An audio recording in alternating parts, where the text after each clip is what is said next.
Book summary. All That Life Can Afford author Emily Everett a Reese's Book Club panorama. Emily Everett's dazzling debut, All That Life Can Afford, transports readers into the glittering yet complex world of modern-day London, where the dream of reinvention runs headlong into the reality of class divides and emotional reckoning.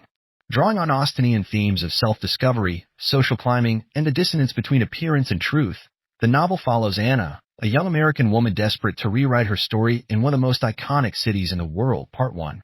Roots in Durham. Anna grew up in a small American town on the fringes of poverty, food stamps, thrift store clothes, and dreams far bigger than her zip code. Her escape route was always clear: books. Through stories, especially those of Jane Austen, she glimpsed other worlds, ballrooms, stately homes, and elegant heroines who made their way not just with beauty but with wit and heart. London, for Anna, becomes the symbol of everything her life is not: cultured, cosmopolitan, and bursting with opportunity. So after college, she secures a visa, books a one-way flight, and leaves behind her childhood and its limitations. But the fairy tale she envisioned quickly tarnishes. Her new life in London consists of a mold-infested flat, temp work, and the same paycheck-to-paycheck reality she tried to escape. Her dreams seem as distant as the London skyline from her basement bedroom window. Still, Anna is determined. With quiet grit and an adaptable persona, she navigates the confusing labyrinth of British culture and class expectations. When her American authenticity doesn't quite work, she watches, listens, and reshapes herself. She's always learning and performing. Part 2. The Wilders' world. Her life changes when she's offered a summer job tutoring the daughter of the Wilders, a fabulously wealthy English family with homes in Kensington and Saint-Tropez. The offer is sudden and seductive. In one moment, she's scraping together tube fare, and in the next, she's boarding a private jet. The Wilders are a study in subtle privilege. They're not the loud, flashy rich. They're the kind of rich where power is understated and bred in. The parents are mostly absent, but the elder daughter, India Wilder, commands the narrative with her ice-blonde beauty, deadpan charm, and elusive magnetism. India draws Anna into her orbit, and the two form a bond that is intimate, slightly competitive, and charged with unspoken tensions. In Saint-Tropez, Anna is given a front-row seat to the indulgent lives of the global elite. Yacht parties, designer wardrobes, gourmet meals, and a lifestyle that seems effortless but is underpinned by invisible rules and centuries-old codes of class. Anna observes, adapts, and sometimes fakes her way through it, playing the role of the cultured, well-read tutor with an ambiguous backstory. There she meets two men who will define her emotional journey: Julian, a charming financier with old money poise and a curated life, and Theo, a self-deprecating, whip-smart writer who recognizes Anna's unease and sees through the glitter to the uncertainty beneath. Part 3.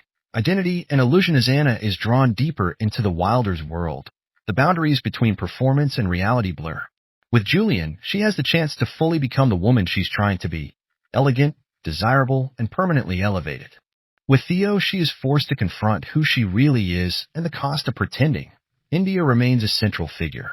Their friendship veers between sisterhood and rivalry, affection and quiet cruelty. India is both a mirror and a cautionary tale, reminding Anna that privilege does not equate to happiness or clarity. The novel slowly reveals that wealth is not simply a material state, it's a language, a legacy, and a fortress. Anna is always slightly outside, always guessing, always at risk of being found out. Her background, which she's tried so hard to conceal, begins to creep back in, through small slips of language, cultural misunderstandings, and the emotional weight of her past.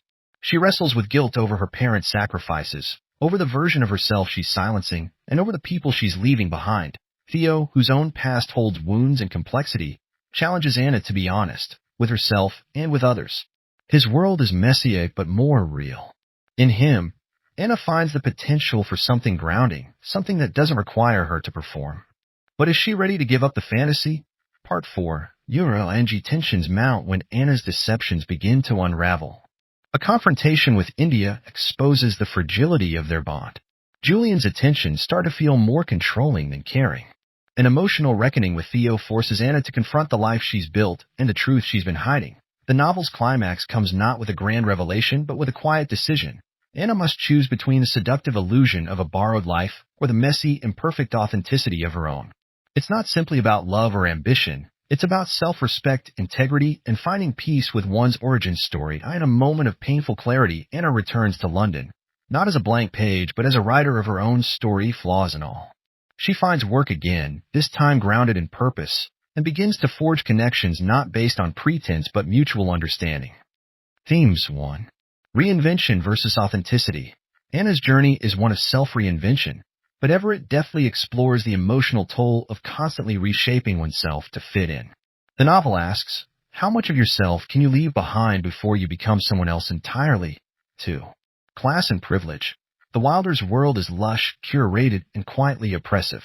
Everett reveals the invisible social codes that define access and belonging, where even good intentions can be condescending, and where survival often depends on knowing the right wine to order or the right school tie to wear. 3. Female friendship and rivalry. Anna and India's bond reflects the Austenian tradition of complicated female relationships. Their closeness is intimate yet transactional, filled with longing, envy, and silent power shifts. It's one of the most compelling aspects of the novel. 4. Love and power. Anna's romantic entanglements reflect her inner conflict. Julian offers the illusion of security, while Theo presents an uncomfortable mirror. The men represent opposing paths, but both force Anna to reckon with how she sees herself and what she wants from love. Style and Emily Everett's writing sparkles with wry observation and emotional acuity.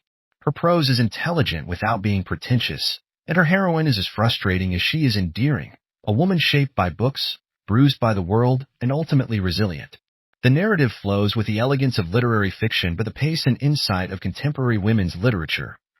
All that life can afford is a rich, evocative debut about self-invention, emotional survival, and the illusions we chase in search of belonging. With echoes of the talented Mr. Ripley, The Secret History, and Austen's Emma, Emily Everett offers readers a timeless exploration of class, identity, and the aching desire to be seen as worthy. Anna's story is not a fairy tale. It's a modern parable. And like all the best parables, it lingers long after the last page.